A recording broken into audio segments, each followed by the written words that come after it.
Frente Radiosa. El conflicto no es karma, es democracia. Complicamos la discusión. Hablamos de política. No lo soñé.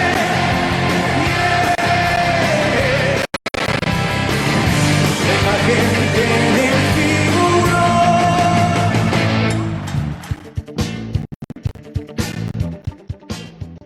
Radio Pichincha.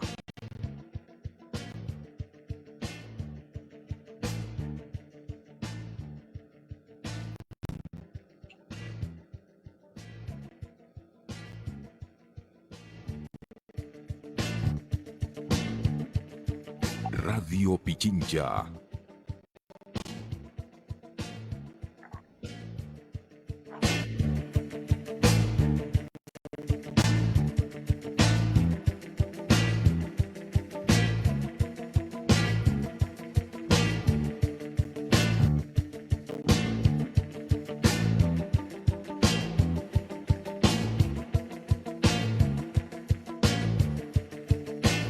Bueno, bienvenidos todos y todas a un programa más de Frente Radiosa, un espacio comprometido con agitar la política. Mi nombre es Emilio Uzcategui y para mí es una alegría estar nuevamente en Frente Radiosa. Aprovecho para saludar a toda la audiencia de Radio Pichincha a través del dial 95.3 de FM y 94.5 para el noroccidente de la provincia.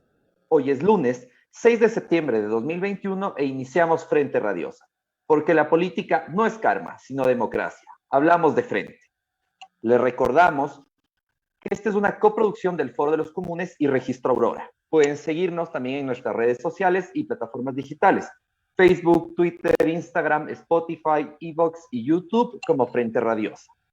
Agradecemos también a Línea Dura, medio de comunicación digital ubicado en New Jersey, quienes retransmiten Frente Radiosa para la comunidad migrante en los Estados Unidos. A Ronnie por la coordinación técnica desde los estudios centrales, a Gabo Otero y a todo el equipo de producción del programa. Esta tarde, a poco de que el gobierno cumpla sus primeros 100 días de gestión, nos preguntamos, ¿cómo hacen política el bloque de poder de Lazo y las fuerzas más importantes en el tablero político ecuatoriano? Y para conversar al respecto nos acompañan Andrea Guillem, politóloga, y Pablo Iturralde, coordinador de la Asamblea Nacional Ciudadana. Bienvenido y bienvenida. A 100 días del nuevo gobierno, circulan voces que sugieren que el grave problema de gobernabilidad de Lazo debería resolverse por la vía de la muerte cruzada o recurriendo a alguna consulta popular. Tales lecturas asumen que, debido a la estrechez del bloque oficialista y ante la falta de acuerdos programáticos en el Parlamento, el gobierno solo puede recurrir a tales vías para poder enrumbar su proyecto político. En términos matemáticos, el argumento puede parecer impecable. Políticamente, sin embargo, el escenario es menos claro. La evidente fragilidad de Lazo en la Asamblea tendría mucho más que ver con su propia falta de iniciativa política y capacidad para maniobrar los hilos del poder que con la prestancia y solidez de las fuerzas de oposición. Es más, pasados 3 meses de gestión, cabe interrogar si existe tal cosa como una oposición democrática, coherente y activa.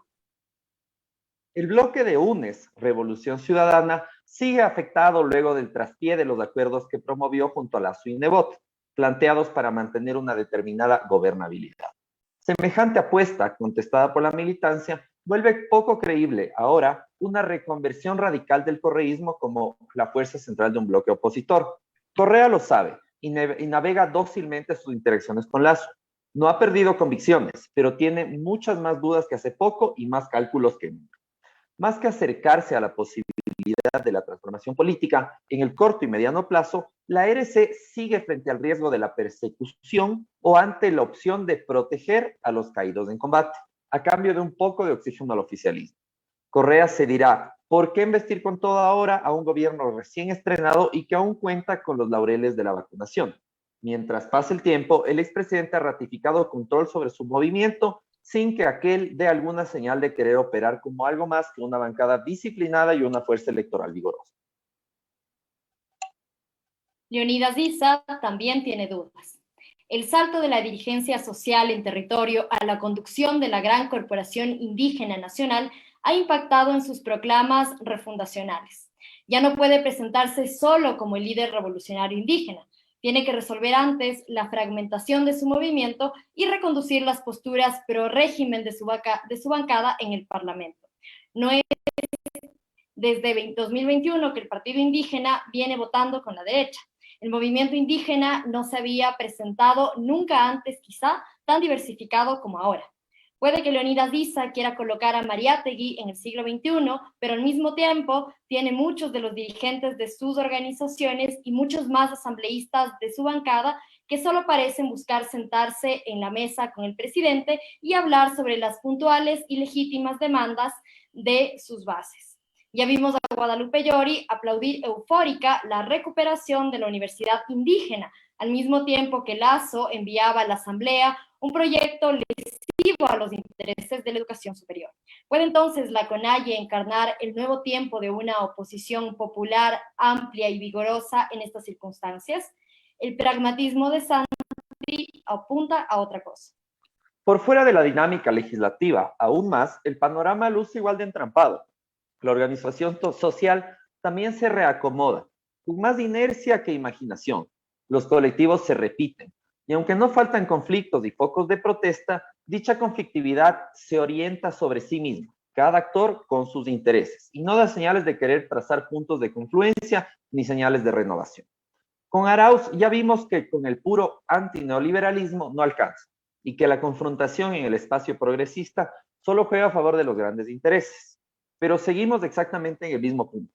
El dinamismo de redes sociales, Twitter y TikTok ocultan el entrampado político e intelectual de las fuerzas que deberían expandir y dar forma política al malestar social, acumulando desde la firma de los acuerdos con el FMI.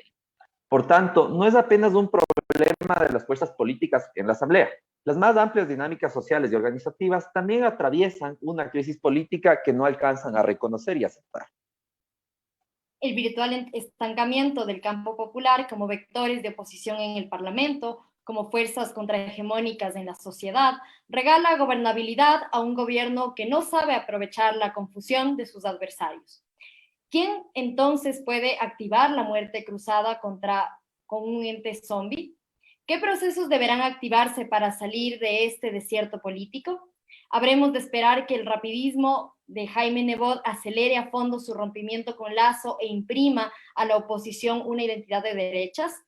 La derecha bifurcada como gobierno y oposición sería la consecuencia lógica de la desidia popular. De esto y más conversaremos hoy en Frente Radiosa.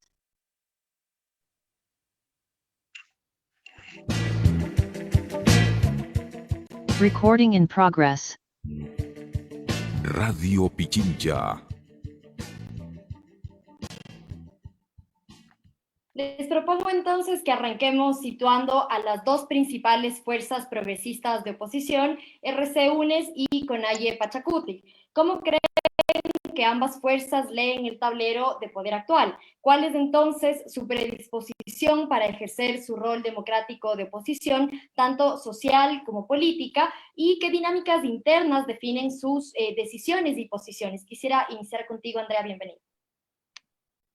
Bueno, hola, ¿qué tal? Muchas gracias por la invitación. Hola, Jai, Emilio, Pablo, a todos los que conforman Frente Radiosa y la audiencia de Pichincha Universal.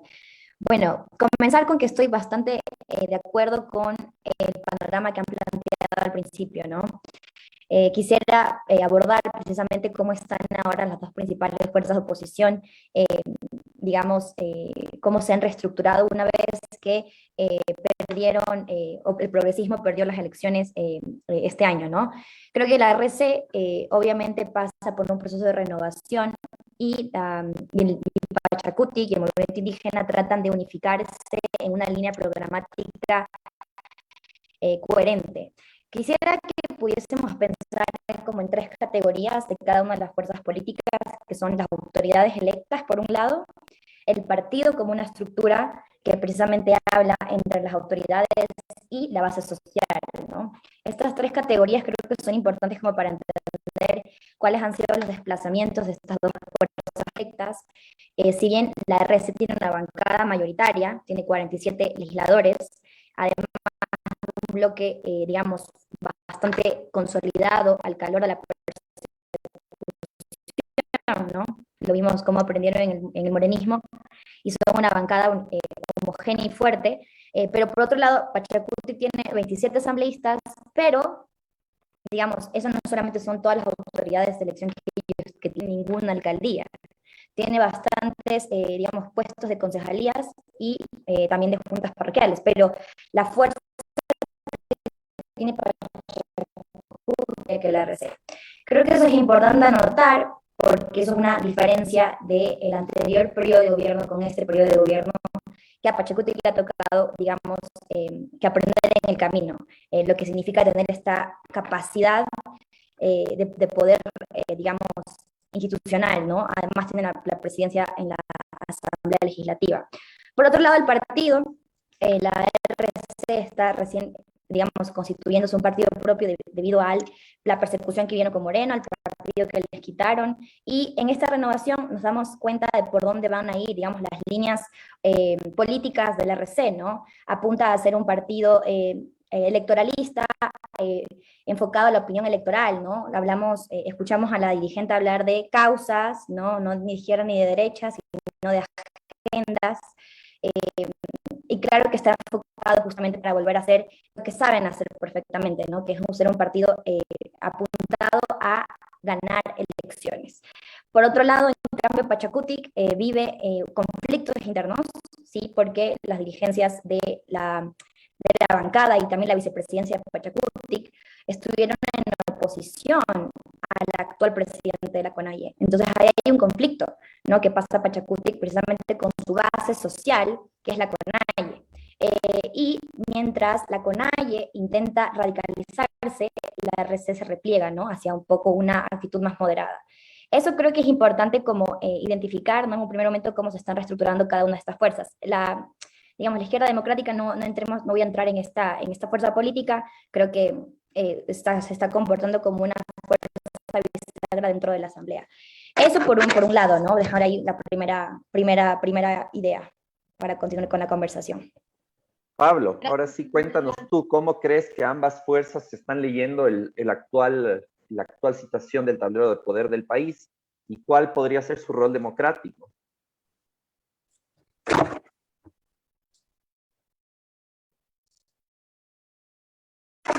Estás con el micrófono silenciado. Siempre me pasa, disculpe. Muchas gracias por la pregunta, Emilio, y un enorme saludo muy fraterno, tanto para Andrea como para Jairén, para ti también, y para todas las personas que nos escuchan o que nos ven a través de los medios digitales y de Radio Pichincha, ¿sí? Bueno, la intervención que voy a hacer es una intervención desde los longos, como nos dice Gangotena, o desde las Lorenzas, como nos dice Lazo, o desde los indigentes que hay que esconder, como plantea Borrero, ¿sí? Es decir, es una ubicación fundamentalmente desde abajo. Tal vez para iniciar un poco la reflexión, yo creo que tanto la Revolución Ciudadana como Pachacutic tienen algunas características estructurales como fuerza, que son determinantes efectivamente para ver cuáles son sus posibilidades de cara a la coyuntura actual y de cara a los desafíos que estamos viviendo con estos 4 años, 100 días, o con el segundo periodo, los 100 días del segundo periodo del gobierno de Guillermo Lasso, ¿sí? Que conlleva fundamentalmente, yo diría, una doble característica desde la economía política. Una transnacionalización de la economía ecuatoriana, después lo podemos discutir, y por otro lado, una financiarización de la economía del Ecuador. Es decir, una hegemonía clara, radical, ambiciosa de acumulación a corto plazo del capital financiero, de los banqueros. En ese marco, me parece que con respecto a las características estructurales, yo quisiera sobre todo colocar en este momento en la reflexión dos elementos, dos variables. La una que tiene que ver con el posicionamiento institucional que tienen cada una de estas dos fuerzas y la otra con el posicionamiento en la sociedad que tiene igualmente cada una de las dos fuerzas. Con respecto a lo primero, es evidente que la Revolución Ciudadana tiene un mayor nivel de presencia respecto a la institucionalidad como tal. Y eso, digamos, está básicamente dado en este momento por su presencia en la Asamblea, aunque su presencia efectivamente, por ejemplo, a nivel de los gobiernos autónomos descentralizados, debido a la persecución política y a la proscripción política, no es mayor en este rato, es una presencia menor efectivamente. Pero es innegable que la principal fuerza parlamentaria que existe en este momento en el país es la de la Revolución Ciudadana. Y generalmente su agenda ha sido una agenda centrada casi exclusivamente en lo que son los factores institucionales y por lo tanto la disputa al interior de las instancias del Estado y por otro lado la disputa fundamentalmente mediante el mecanismo electoral como tal. En cambio, respecto a Pachacutic, ellos, si bien también tienen una presencia que en este momento es una presencia fundamental, muy importante, nunca el Pachacutic desde su creación en el año 1995 ha tenido el nivel de presencia que hoy tiene, por ejemplo, en el Parlamento Nacional. O sea, tener 26 o 27 asambleístas es una cosa excepcional.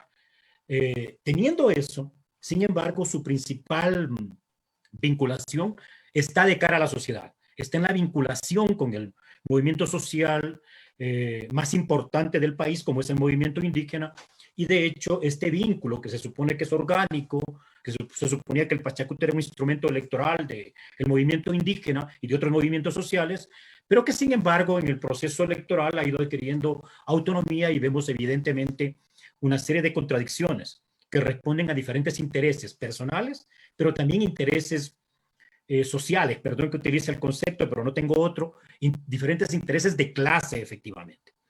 Creo yo que ya en términos de su posicionamiento coyuntural hay equívocos, y yo quisiera sobre todo en este momento puntualizar en los equívocos.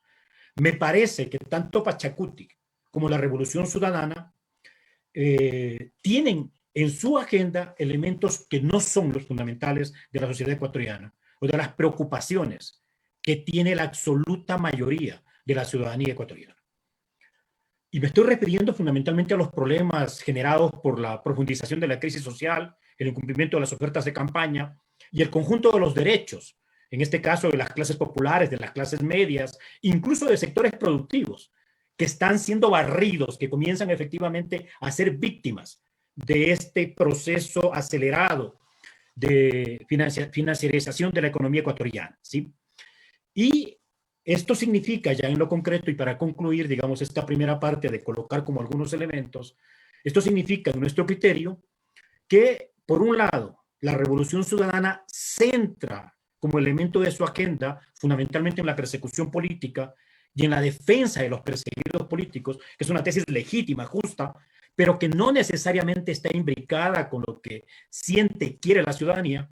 Y por otro lado, Pachacutic me parece que en el marco de sus disputas internas, de sus diferentes posiciones políticas ideológicas, que es un elemento consustancial, connatural, la diversidad es un elemento connatural al movimiento indígena, y particularmente con sus deseos, múltiples cuadros atrás de esto, incluido el propio compañero Leonidas Issa, con sus deseos de poder ser una alternativa de gobierno, si bien es cierto tienen una mayor vinculación con estas demandas de la sociedad, también están en este momento en una situación donde creo que falta efectivamente centrar el análisis, comprender adecuadamente cuáles son los factores fundamentales de contradicción, poder identificar claramente quiénes son los adversarios desde una perspectiva de los derechos, de una perspectiva de los intereses de los sectores populares y medios e incluso productivos, y tener una estrategia adecuada para esta comprensión. Bueno, a mí de sus primeras intervenciones me queda claro que dentro del ERC, como dentro del movimiento indígena, existe una heterogeneidad que siempre ha existido, que no es nueva, pero que se va visibilizando cada vez más, desde el plano institucional, tanto como desde el plano organizativo. Ahora, en este sentido, yo les quiero preguntar, si es que aún no se ha mostrado desde la Asamblea una oposición voraz, por así decirlo, al gobierno, entonces, ¿quién y por qué se quiere activar la muerte cruzada? ¿Y en qué contexto el legislativo podría ser un dolor de cabeza real para el gobierno? El régimen teme que al radicalizar su ajuste sin contar con una mayoría propia, pueda generar una reacción adversa a la Asamblea. ¿O cuál es la situación? Andrea, ¿tú cómo plantearías? ¿Por qué esta necesidad o por qué se habla de muerte cruzada? Gracias, Emilio. Yo quería, sí, antes de responder tu pregunta, solamente como mencionar que estas dos fuerzas se están moviendo, obviamente, en la Asamblea Nacional, también mirándose los hombros. O sea, ellos tienen una performance obviamente legislativa en función de lo que hace el otro. Y eso sirve bastante cuando estás en una posición defensiva, cuando en este momento es el Ejecutivo el que tiene la ofensiva y ellos solamente están defendiéndose a través de bloquear o votar en contra de los proyectos o de las intenciones que tiene el gobierno, pero no te permite generar una cooperación para una alternativa que permitan ahora tomar la defensiva por parte de las fuerzas de izquierda. Yo la verdad no creo que sea muy, digamos, plausible una muerte cruzada en este momento. Hoy día en la mañana escuchamos a Lucero, a la Cecilia, que es la subcoordinadora de Pachacutic, decir que ellos están a favor de la consulta popular. Yo creo que van a tratar de activar el mecanismo de la consulta popular y no la muerte cruzada de alguna forma para destrabar la agenda que tiene el gobierno en este momento. Y es realmente preocupante porque yo creo que tal y cual están ahora las fuerzas, el gobierno la tiene, digamos, ganando, ¿no? Porque tienen una coalición, un bloque de poder mucho más, digamos, coherente y estructurado que en este momento las fuerzas de izquierda, que vemos cómo se están peleando y sacándose, digamos, de tratos muy, no nada amigables en los medios de comunicación. Entonces yo creo que van a irse por la consulta popular y creo que Pachacuti comete un error cuando precisamente apoya esta iniciativa del gobierno, es decir, se embarca con el Ejecutivo para decir vamos a una consulta y pongamos nosotros los temas, y yo creo que nos recuerda un poco a la consulta popular de Moreno en el 2017, ¿no? 18. Entonces, creo que eso es un error por parte de Pachacuti y es un error por parte de ambas fuerzas, mostrándose al gobierno como ellos siendo la oposición democrática, ¿no? Y la otra no es democrática. A mí me preocupa mucho cuando escuchamos, por ejemplo, decir, somos la oposición democrática, por ejemplo, la RC, y entonces Pachacuti y la CONAIE no es una oposición democrática. Ese discurso abona muchísimo a la criminalización que intenta hacer el gobierno al movimiento indígena y a las protestas que han comenzado a manifestarse en estas últimas semanas. Entonces, es importante, solamente el hecho de que vayan a negociar por separado ya es un error, porque cada uno dice dialoguemos, pongamos las condiciones por separado, es decir, el gobierno con la RC y el gobierno con Pachacuti. Y lo que puede hacer el Ejecutivo precisamente es utilizar esa competencia a su favor, ¿no? Es utilizar, ponerse en medio para poder justamente sacar ventaja de esa competencia. Y yo creo que una muerte cruzada no es un escenario, digamos, realmente factible en estos momentos, pero sí una consulta popular y es de ya por sí un escenario que puede ser peligroso, ¿no? Por todas las intenciones y todos los indicios que nos han dicho sobre qué quieren plantear esa consulta, que son cambios estructurales de la Constitución, son cambios del diseño institucional de nuestra democracia.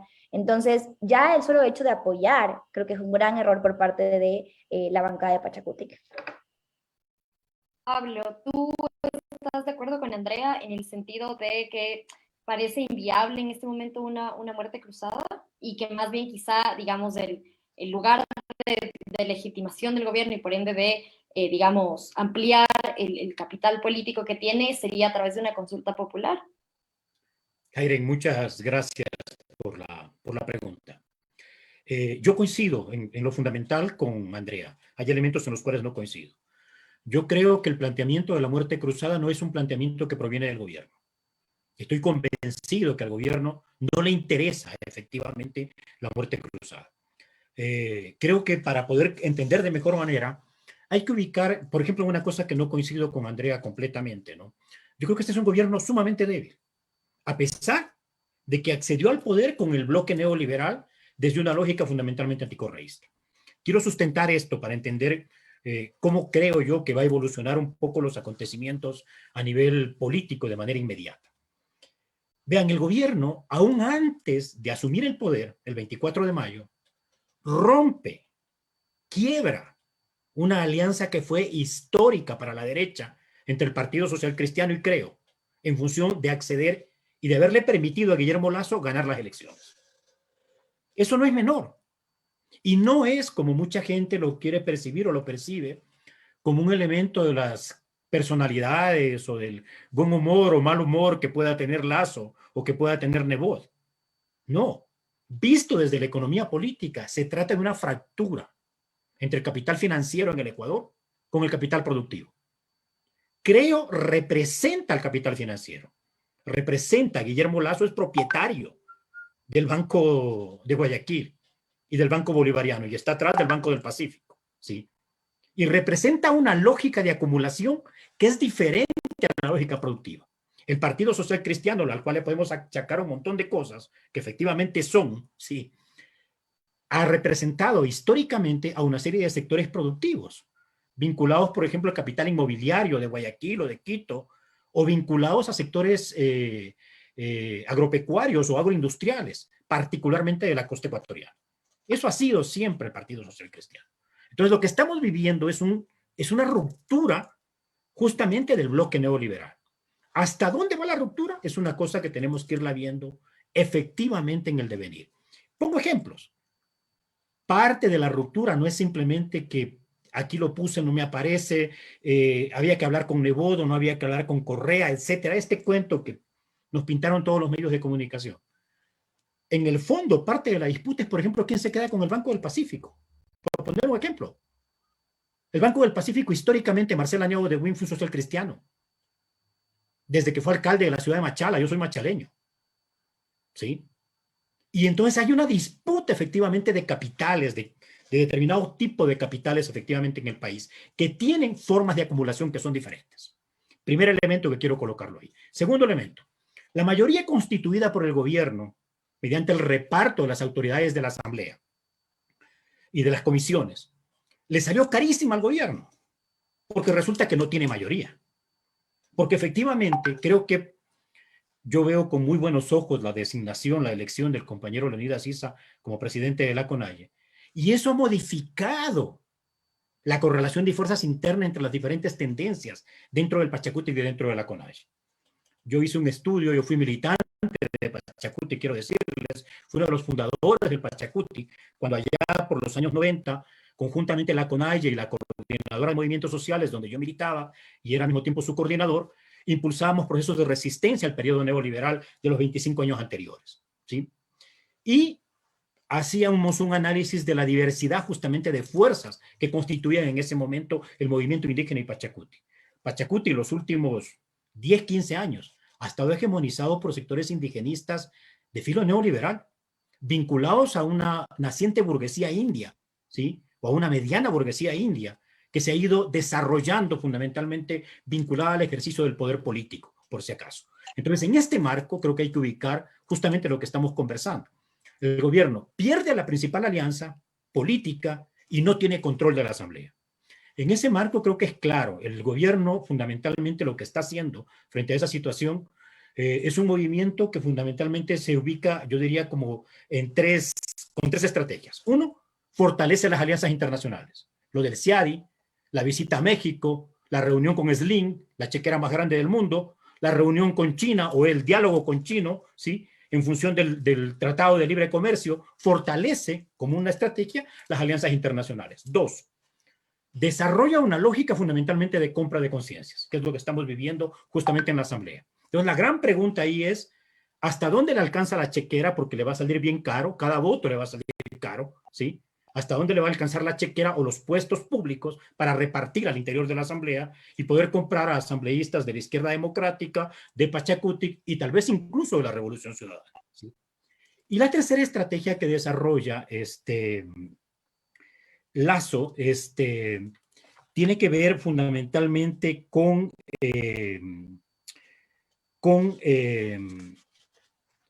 el tema de amenazar con la consulta popular, no con la muerte cruzada. La muerte cruzada, como todos sabemos, se puede aplicar solamente después de un año. Todavía faltan algunos meses, más de medio año, mucho más de medio año, ¿sí? Y por otra parte, es un juego demasiado riesgoso para el capital financiero, para el señor Guillermo Lasso. Entonces se va a jugar efectivamente con la consulta, es evidente. En la proforma presupuestaria, en la proforma general del Estado del año 2022 está previsto una partida presupuestaria de cerca de 80 millones de dólares para la realización de la consulta, y efectivamente la consulta es un enorme riesgo para el conjunto del campo popular y los derechos de la ciudadanía. En ese marco, Entonces, ¿qué es lo que hace Pachacutic y qué es lo que hace la Revolución Ciudadana? Y yo entonces, comienzo a ver, solamente con una frase, comienzo a ver una cierta confluencia, estando de acuerdo con André en que se miran por sobre los hombros, ¿sí? Y que hay una disputa entre ellos. Hay una cierta coincidencia en este momento, por ejemplo, respecto a qué hacer frente a la proforma del presupuesto general del Estado para el año 2022 y a ciertos proyectos de ley anunciados por el gobierno. bueno, ahí en el tema de la proforma presupuestaria parece que hay varias bancadas que están en contra, y para generar un consenso en contra, definitivamente no ha de tener mucho mérito la proforma remitida. Nos vamos a un breve corte y enseguida regresamos con más de Frente Radiosa. Los oyentes del mundo según el rock and roll opinan sobre el programa. Yo no entiendo cómo Radio Pichincha financia esa desfachatez del programa con comentarios horrorosos y música del diablo. ¡Cállese, botarate! El mundo según el rock ofrece la mejor selección de música oscura, poderosa, épica, para expiar tus miserias a punta del mejor rock de todas las épocas. Escúchanos en Radio Pichincha los días miércoles a las 8 de la noche. La mejor música desde la delta del Machancara a la delta del Mekong.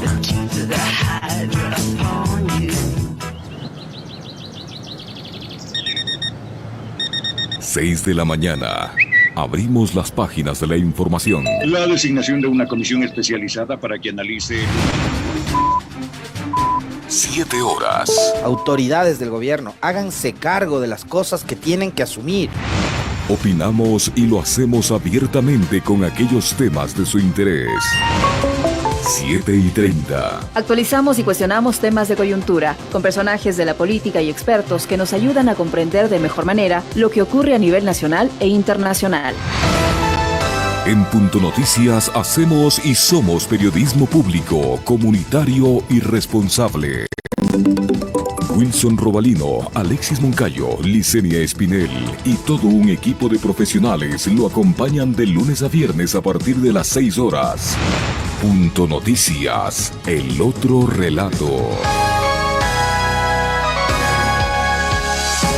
Somos Pichincha Comunicaciones. ¿Por qué nosotros, que somos pueblos pequeños, no podemos hacer la nación una patria grande? La cultura en Ecuador está en crisis, más ahora por la devastación causada por el coronavirus. Los artistas y gestores culturales demandan una profunda renovación y transformación. El día de hoy nace una nueva Casa de la Cultura, una casa que hay que refundarla. Este martes Radio Pichincha presenta un especial de la noche boca arriba. En vivo desde la Casa de la Cultura, una entrevista en profundidad con el nuevo presidente de la Casa de la Cultura, Fernando Cerón, y con el nuevo director del núcleo de Pichincha, Andrés Quintanilla. La Casa de la Cultura y su proceso de cambio y renovación. Otro especial de Radio Pichincha, este martes a las 19 horas. La noche boca arriba.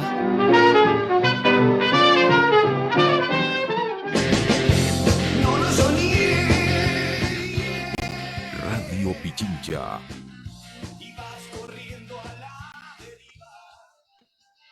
Continuamos con nuestro programa de Frente Radiosa y estamos conversando sobre los 100 días del gobierno de Guillermo Lasso.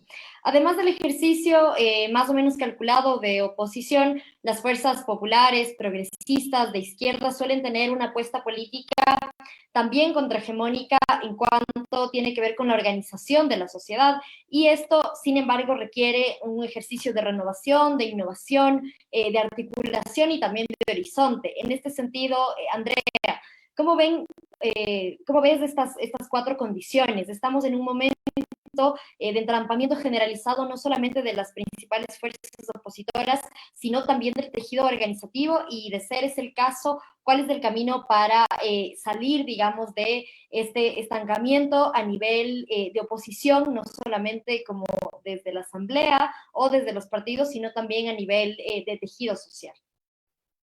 Gracias, Jai. Bueno, para responder a tu pregunta, me la mandas súper bien, porque justamente yo quería plantear estas como 2 dimensiones, ¿no? De la gran política y la pequeña política. Y a veces parece que la única discusión posible y necesaria es la de la gran política, la política institucional, digamos, la política que ocupa los grandes titulares, y la pequeña política, digamos, no sé, siempre se deja de lado y creo que es igual de importante, porque, y un poco conectando lo que Pablo decía en el segmento anterior, yo no creo que el gobierno sea, digamos, fuerte per se por sus propias condiciones. Yo creo que es fuerte respecto a su oposición. Yo creo que tiene una mayor ventaja y una posición digamos, más favorable en este momento frente a una posición dividida. Siempre suelo pensar que el que tiene, digamos, la capacidad del control estatal, el poder económico y los medios de comunicación siempre van a tener una posición de avanzada en una consulta popular, por ejemplo. Entonces yo más bien lo pensaba en esos términos. Y creo que el trabajo que está haciendo precisamente ahora la CONAIE con su nuevo mandato, es un mandato que está muy pensado en que la pequeña política o que la política comunitaria es ahora más que nunca fundamental, porque en ese entrampamiento institucional y de fuerzas en el legislativo, que quizás no se vaya a salir en un buen tiempo, a menos de que una de las dos fuerzas realmente dé una estocada, o una ofensiva como la Consulta Popular, es indispensable la acumulación de fuerzas dentro del campo popular a través de justamente el tejido organizativo comunitario. Y a veces parece que Pachakutik y la CONAIE tuviesen como estas dos grandes misiones, que por un lado Pachakutik se encarga de la asamblea, pero la CONAIE es la que se encarga de las comunidades. Y, digamos, el mandato de la CONAIE es muy claro en ese sentido, el de ampliar, por ejemplo, su base social, ya no solamente en la sierra ecuatoriana, sino en la costa, con un mensaje y con una formación mucho más estricta ideológicamente. Y creo que eso es importante con el calentamiento de la calle que estamos viendo que se está dando.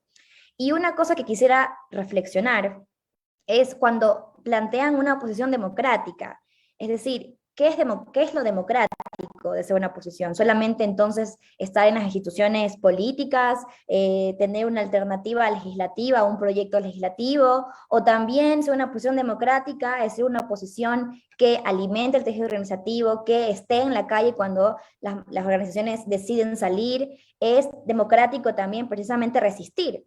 Entonces creo que es importante entender cómo cada una de estas dos fuerzas tienen tanto potencialidades como tienen debilidades, ¿no? La debilidad, por ejemplo, de la RC es precisamente que no tiene una estructura de base social sólida y organizada que tiene la CONAIE, por ejemplo. Y la debilidad, en cambio, del movimiento indígena es que tiene un brazo político que está en constante conflicto, porque hay intereses contrapuestos, porque no tiene una organicidad o un bloque mucho más orgánico como lo tiene la RC. Entonces nos damos cuenta que se necesitan mutuamente y aún no logran verlo para poder generar precisamente una alternativa democrática, digamos, que pueda generar una ofensiva al gobierno. Pero ahí, Andrea, solo quisiera hacerte una pregunta respecto a lo que dices, porque darías un poco a entender que entonces, digamos, el accionar del campo popular solamente se circunscribe a la Revolución Ciudadana y a Pachakutik, CONAIE. Pero ¿qué pasa, por ejemplo, con estudiantes frente a la LOES? ¿Qué pasa con los trabajadores? Digamos, intentar mirar un poco más amplio. ¿Cuál es tu lectura de ese campo popular que no está necesariamente, digamos, en la RC o en Pachakutik/CONAIE? Sí, y creo que esa pregunta es muy importante, porque primero, volviendo a otra vez el tema del mandato de que tiene ahora la CONAIE, es justamente abrir el abanico, ¿no? A no tener una mirada solamente indigenista o una mirada solamente étnica respecto a las clases populares, y justamente incorporar a los movimientos estudiantiles, movimientos y organizaciones sociales diversas. Yo creo que este tipo de colectivos que se activan por causas son simpatizantes de ambos bloques. Creo que no hay un rechazo, digamos, evidente o frontal con ambas fuerzas políticas. Yo creo que es importante que la RC tenga justamente esta apertura a las agendas, pero sin olvidar digamos que no solamente es a través de la opinión o solamente a través de una posición, digamos, lejana, sino que tiene que estar articulado orgánicamente justo a un proyecto que vaya a largo plazo. Lamentablemente yo creo que en estos momentos, la última manifestación, por ejemplo, nos demostró que siguen las fuerzas un poco dormidas, ¿no? Y yo estoy de acuerdo contigo en que hay que mirar de una forma más amplia. Muchas gracias. Pablo, contigo quisiera ensayar la misma pregunta respecto de cómo tú miras esa, digamos, esa vocación también contrahegemónica por fuera de los partidos políticos y más, digamos, en el resto, en la organización social, en el tejido social. Digamos, identificamos algunas, si tú quieres, características o digamos mandatos, ¿no? Como el tema de la renovación, ampliar la articulación, ampliar el horizonte, el tema de la innovación. ¿Tú crees que eso está pasando en este momento en el tejido social o también están entrampados, digamos, al igual que como veíamos antes con las fuerzas políticas que describíamos?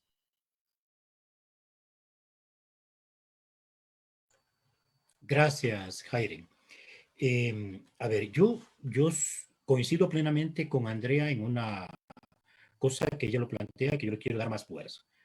La situación es tan compleja la que vivimos en el país y la correlación de fuerzas es tan complicada en el sentido de, suscribo lo que dice Andrea, el gobierno es débil, pero la oposición es más, ¿sí? Entonces es tan complicada la cosa que yo estoy convencido que el eje fundamental de la resistencia y de un cambio de la correlación de fuerzas, de una disputa real de la hegemonía en nuestro país, no pasa fundamentalmente por medios institucionales. Si uno revisa la historia reciente ecuatoriana de lo que han sido las políticas fundamentalmente y los periodos neoliberales, uno puede ver claramente que el eje que permitió reconstituir otras cosas fue fundamentalmente la resistencia desde la sociedad diversa, ni siquiera desde las fuerzas políticas, ni siquiera solamente desde la CONAIE o desde el Frente Unitario de Trabajadores, sino desde el conjunto de sectores sociales, efectivamente. Y creo que ahí hay una diferencia, efectivamente, o en realidad, respecto a las fuerzas políticas como tal, en este caso, la propia Revolución Ciudadana y el Pachacuti, que piensan igual respecto a esto, ¿sí? Y en relación con las organizaciones o los movimientos sociales, donde se ubica la CONAIE, el Frente Unitario de Trabajadores, nosotros mismos como Asamblea Nacional Ciudadana, que somos un proyecto, una plataforma de unidad y articulación nueva de apenas 2 años, ¿sí? Y múltiples o miles de organizaciones sociales de base, de segundo grado, de tercer grado en nuestro país. Ese es el primer elemento que quiero colocar. En ese marco, creo que es muy importante, efectivamente, entender que no hay alternativa. No vamos a poder volver a ser mayoría. No vamos a poder reconstruir una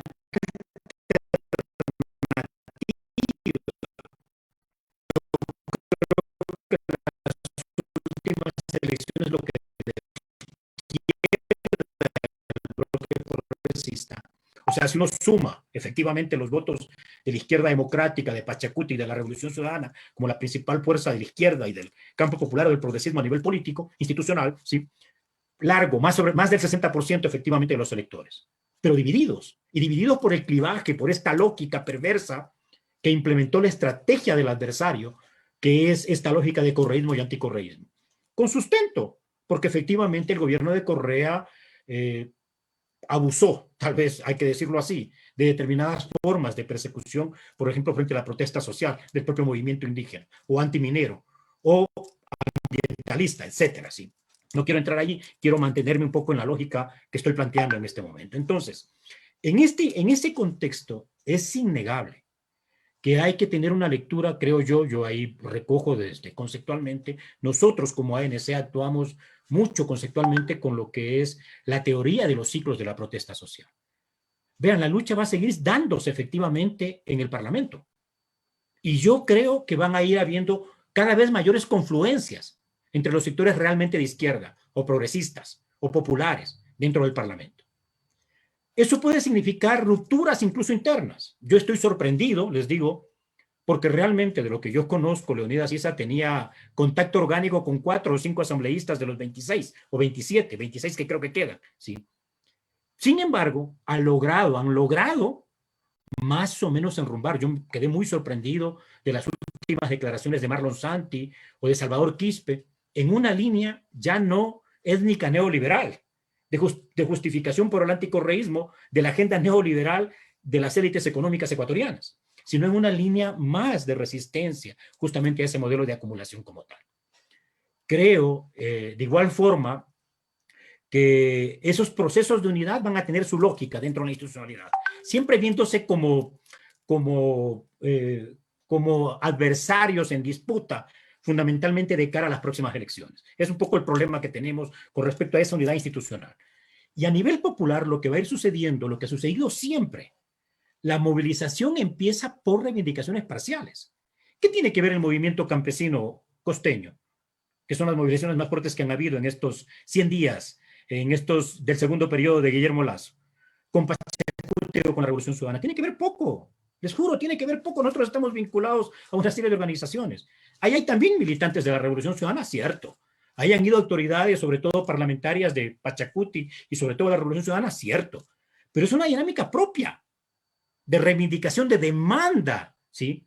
De derechos, en este caso, que le asisten al movimiento campesino, a la agricultura familiar campesina, al pequeño productor agropecuario de nuestro país. Y esto va a irse multiplicando. En nuestro cálculo, todo esto va a irse condensando, muy probablemente hasta el primer semestre del siguiente año. Nosotros creemos que van a haber condiciones, probablemente para un momento de explosión social nuevamente, como las que hemos vivido cada cierto periodo en el Ecuador cuando se han aplicado justamente este tipo de políticas, como las que tuvimos además en octubre del año anterior, del año 2019, perdón. Me parece muy interesante la reflexión de ustedes en cuanto a cómo el avance y cómo la respuesta va a venir más de esta micropolítica que desde los espacios institucionales como los partidos. También quisiera ver ese panorama como algo esperanzador, pero de todas formas lo cierto es que en esta gran esfera de la política partidista se siente una ausencia. Es decir, entre el rearmamiento de UNES, los conflictos entre Pachacuti y la CONAIE, se siente un vacío. Y ese determinado vacío puede significar para ustedes el posible surgimiento de una oposición por derecha que capitalice ese descontento, o hacia qué tipo de horizonte podría orientarse. ¿Ustedes creen, por ejemplo, que Nebot podría conducir un proceso de convertirse en oposición y cerrar un ciclo de gobierno de derecha con oposición de derecha, o creen que esto es posible? Andrea, ¿tú qué opinas? Gracias, Emilio, con la pregunta. Y estoy totalmente de acuerdo con lo que plantea Pablo, con esto de los ciclos de la protesta, ¿no? Es importante escuchar con una persona que, digamos, tenía una trayectoria precisamente en los movimientos sociales y entiende cómo han sido estos ciclos. Bueno, si nos ponemos a pensar en un escenario, digamos, de reacción, que venga un escenario reaccionario por derecha, a ver, un elemento importante es entender, por ejemplo, cómo votó la mayoría de los ecuatorianos en el 2021, ¿no? Es decir, digamos, la composición en su mayoría de la Asamblea Nacional es un reflejo de los intereses de la ciudadanía. Y la verdad es que si 3/4 partes de la ciudadanía votó por, digamos, del centro a la izquierda, eso significa que hay digamos, un retroceso, al menos en lo discursivo, ¿no? Porque inclusive las fuerzas políticas de derecha utilizan siempre la retórica de justicia social o que les importa la pobreza para poder ganar votos, ¿no? Por lo menos en lo discursivo yo creo que la derecha tiene como un repliegue, ¿no? Porque ninguna fuerza ahora, digamos, de derecha puede abiertamente proclamarse, digamos, en contra de las grandes mayorías o en contra de las clases populares, ¿sí?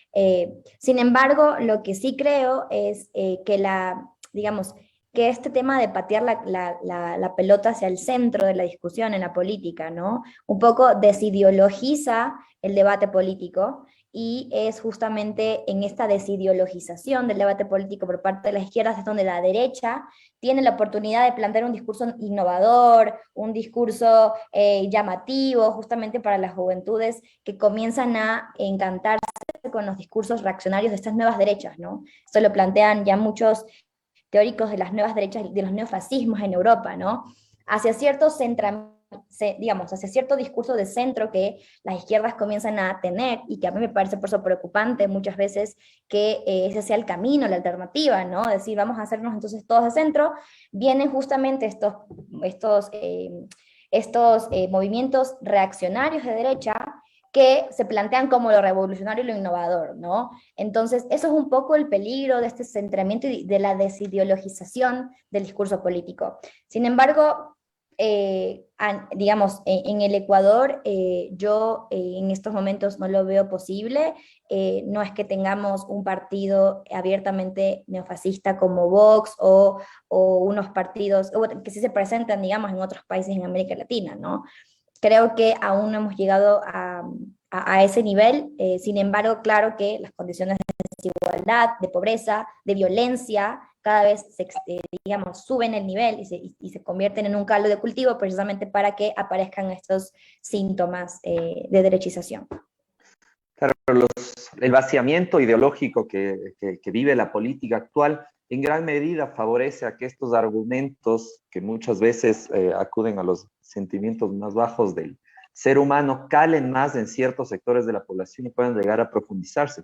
Pablo, ¿tú ves una posibilidad de que se genere una oposición por derechas al gobierno de Guillermo Lasso? Porque ojo que yo también he visto varios comentarios en redes que condenan al gobierno de Guillermo Lasso por no tener la contundencia suficiente para lo que ellos llaman aplicar el plan de gobierno necesario, ¿no? Ya vemos que desde también ciertos sectores de la ciudadanía existe una voluntad, un pedido a Guillermo Lasso que claramente va por un ajuste de derechas. ¿Tú qué consideras al respecto? Yo le veo bien complicado, honestamente. Ahí coincido completamente con lo planteado por Andrea, y le veo complicado por los siguientes elementos. Es decir, el gobierno tiene su bloque, es la hegemonía del bloque neoliberal, con una clara hegemonía del capital financiero vinculado a capitales importadores más que productores. Todo esto en detrimento de clases populares, clases medias y sectores productivos, incluso grandes sectores productivos, ¿sí? Que están siendo golpeados por la lógica de la liberalización de la economía, ¿sí? Eso va a tener un costo político. El gobierno sabe que no tiene mucho oxígeno, sabe que va a haber una reacción social. Esto, digamos, no solamente es un tema de académicos o de militantes o activistas sociales o políticos, sino que la gente lo siente. La gente, como yo suelo decir, la gente no se deja matar de hambre. Les juro, no se deja matar de hambre, la gente reacciona. Y reacciona haciendo uso, y ahí tal vez empato con un concepto que tú lo planteaste, Emilio, o Jairen, no me acuerdo, ¿sí? Que era el concepto de la oposición democrática. La oposición democrática no solamente es lo institucional, es todo lo que está en la Constitución. Esa es la oposición democrática, incluido el derecho a la resistencia, es decir, el derecho a la calle, ¿sí? Y nosotros en ese sentido nacimos como Asamblea Nacional Ciudadana fundamentalmente para esa resistencia en la calle, para esa resistencia no simplemente a través del discurso político o de la institucionalidad, sino fundamentalmente desde la calle, desde abajo, desde la gente, decimos nosotros. Por tanto, el gobierno no va a tener una posibilidad de rehacerse, digamos. Es muy difícil que tenga una posibilidad de rehacerse en su hegemonía, sino que va a tener un desgaste que va a ser permanente. Yo no veo cuál puede ser el instrumento que le permita modificar esto. Tal vez, digamos, para no ser así absoluto en la afirmación, la posibilidad de fondearse con las privatizaciones y que eso le dé dinero para poder hacer inversiones, ¿sí? Tal vez ese puede ser el único mecanismo. ¿Qué pasa con la derecha, que es el Partido Social Cristiano y otras fuerzas menores? Yo creo que el Partido Social Cristiano, que por cierto vale la pena decir, el Partido Social Cristiano siempre ha tenido vínculos con ciertos sectores gremiales del país, no solo empresariales. El transporte pesado y buena parte del transporte, las cooperativas de transporte interprovincial en el país, tienen vínculos con el Partido Social Cristiano. Ellos incluso han movilizado esa fuerza en la línea de lo que tú planteas, Emilio. Y no hay que olvidar ese tipo de cosas, porque van a jugar en la próxima coyuntura. Pero creo que el desgaste es tal que incluso para el Partido Social Cristiano va a ser difícil mantener la plaza de la alcaldía de Guayaquil. Va a haber una disputa enorme el 2023 por la alcaldía de Guayaquil. Entonces no veo una salida desde la derecha, a no ser en los términos que dice Andrea. Yo coincido plenamente, y por eso lo dije en un inicio, creo que este discurso de anodino, este discurso tibio de ni derechas ni izquierdas, de vaciamiento ideológico, efectivamente es un discurso que en último término puede hacerle el juego efectivamente al surgimiento hipotético, no veo muchas condiciones, pero podría darse, de sectores ultraconservadores, ultraderechistas, de sectores incluso que podríamos llamarles como fascistas o neofascistas en el Ecuador. ¿Sí? En principio no veo muchas posibilidades. Agradecemos nuevamente a nuestros invitados y al equipo editorial y de producción que da vida a Frente Radiosa. Antes de despedirnos, les invitamos a escuchar Chusic, programa intercultural, una oportunidad para comprender lo que implica el Estado plurinacional, conocer a las nacionalidades y pueblos indígenas del Ecuador y sus propuestas de vida. Esto fue todo por hoy. Muchas gracias por acompañarnos, porque el conflicto no es karma, sino democracia. Hablamos de fe. Hasta la próxima semana. La imagen